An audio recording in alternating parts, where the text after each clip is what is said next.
নমস্কার, কেমন আছেন সকলে? আমার নতুন একটি মিনি ব্লগে আপনাদের সকলকে স্বাগত জানাই। তো আজ চলে এসেছি একটা পনিরের খুব সুস্বাদু রেসিপি নিয়ে। আজ বানাবো পনির টিক্কা। তো চলুন দেখা যাক কী কী আমাদের লাগছে সামগ্রী।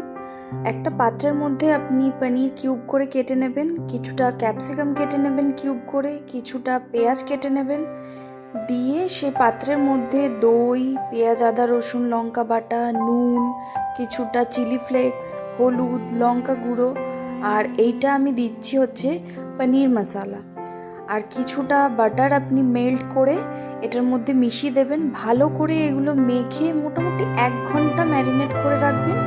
আর এইরকম টুথপিক আপনি পেয়ে যাবেন, কোনো বইয়ের দোকান থেকে পেয়ে যাবেন। এবার আপনার ম্যারিনেট করা প্রত্যেকটি জিনিস এই কাঠের মধ্যে পুরে দিন, দিয়ে ফ্রাই করুন, তাহলেই রেডি হয়ে যাবে আপনার পনির টিক্কা।